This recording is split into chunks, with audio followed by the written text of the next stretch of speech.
ఇవన్నీ ఒక ఎత్తు అయితే ఇవాళ ఇక్కడికి వచ్చినటువంటి పెద్దలకు మా మీడియా ద్వారా చూస్తున్నటువంటి తెలంగాణ యావత్ ప్రజానికానికి నేను ఒక గంభీరమైనటువంటి అంశాన్ని మేము ముందు పెట్టదలుచుకున్నాం. ఇవాళ మనం ఎవ్వరమైనా సరే తెలంగాణ సమాజంలో మన పిల్లలు చదువుకోవాలి, చదువుకున్నటువంటి పిల్లలకు ఉద్యోగాలు రావాలి, అందరం బాగుండాలి, భవిష్యత్తు బాగుండాలనేటటువంటి ప్రయత్నమే చేస్తూ ఉంటాం. దానికోసం అనేకమైనటువంటి ఏర్పాట్లు, చట్టబద్ధమైనటువంటి ఏర్పాట్లు కేంద్ర ప్రభుత్వం కొన్ని చేసింది, రాష్ట్ర ప్రభుత్వం కూడా కొన్ని చేసింది. కేంద్ర ప్రభుత్వంలో అత్యున్నతమైనటువంటి ఉద్యోగాలుగా మనం ఏది భావిస్తాం? ఐఏఎస్లు, ఐపీఎస్లు, ఐఎఫ్ఎస్లు, ఐఆర్ఎస్లు వీటిని భావిస్తాం. ఇది నిర్వహించేటటువంటి సంస్థ యూపీఎస్సీ అనేటటువంటి ఒక సంస్థ ఉంటుంది. నిజానికి ఒక నానుడి ఉంది, మీ అందరికి కూడా తెలిసే ఉంటుంది. దేశ్కో కోన్ చలాతా హై అంటే పిఎం, సీఎం, డిఎం అంటారు. అంటే ప్రధానమంత్రి, ముఖ్యమంత్రి, డిస్ట్రిక్ట్ మ్యాజిస్ట్రేట్ అంటే కలెక్టర్. అంత పవర్ఫుల్ పొజిషన్ ఈ బ్యూరోక్రసీకి ఉంటుందని చెప్పి చెప్తారు. అటువంటి బ్యూరోక్రసీలో ఏం చేసినారు? మనకు ఎస్సీ, ఎస్టీ, బీసీలకు సపరేట్గా రిజర్వేషన్ పెట్టినామని చెప్పింది. అంటే బీసీలకు 27% యూపీఎస్సీ ఎగ్జామ్స్లో రిజర్వేషన్ ఉండాలని చెప్పింది.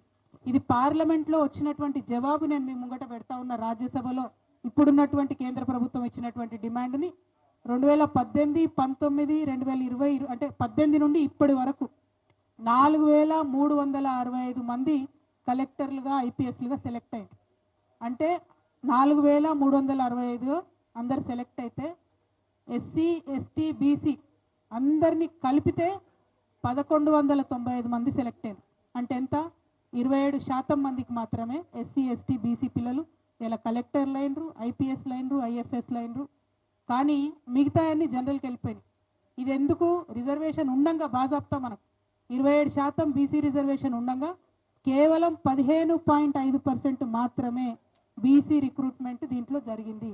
కానీ ఎన్ని ఏండ్లుగా ఇది జరుగుతూ వస్తున్నా కూడా దాన్ని అడిగే వాళ్ళు లేరు. ఆ సంవత్సరం కోల్పోయినటువంటి ఉద్యోగాలు మరి నెక్స్ట్ సంవత్సరానికి ఇస్తారా అని చెప్పేటోళ్ళు లేరు. దాని మీద ప్రశ్న ఎత్తేవాళ్ళు లేరు. మీ అందరినీ కూడా, మేధావులందరినీ, కుల సంఘాలు నడిపేటటువంటి వాళ్ళను, ప్రజా సంఘాలు నడిపేటటువంటి వాళ్ళను, బీసీ విద్యార్థి సంఘాలను, బీసీ మేధావులందరినీ కూడా నేను వినమ్రంగా నమస్కరించి ప్రార్థన చేస్తూ ఉన్నాను. ఇది చాలా పెద్ద లాస్ జరుగుతూ ఉన్నది. దీన్ని మనం గమనిస్తలేము. ఖచ్చితంగా దీని మీద మనందరం కూడా గలమెత్తాల్సినటువంటి అవసరం ఉంది. Same thing with SC, ST also. Reservation మనకు ఎంత రావాలో పక్కగా ఉన్నప్పటికీ ఎస్సీలలో ఓన్లీ 5% మంది రిక్రూట్ అయ్యారు.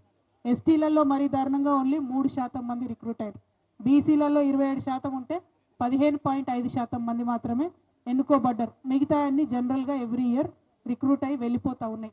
మరి ఆల్రెడీ వచ్చిన హక్కులనే మనం నిలబెట్టుకోలేకపోతా ఉన్నాం. ఇప్పుడు రేపటి నాడు ఇంకా ఎక్కువ హక్కులు కొట్లాడాల్సినటువంటి సమయం, సందర్భం వచ్చింది.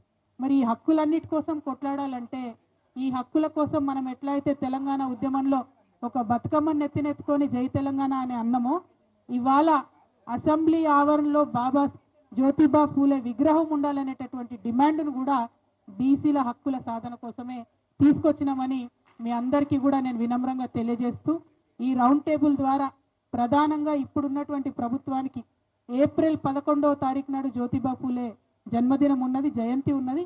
ఆ రోజు లోపల ఒక సానుకూల ప్రకటన తీసుకోవాల్సిందిగా ఈ ప్రభుత్వాన్ని డిమాండ్ చేస్తూ ఉన్నాను. దీనికోసం ప్రతి జిల్లాలో ఉన్నటువంటి ప్రజా సంఘాల నాయకులను, మేధావులందరినీ కూడా కలవాలనే ఉద్దేశంతో ఈ రౌండ్ టేబుల్ కాన్ఫరెన్సెస్ ఏర్పాటు చేశాం.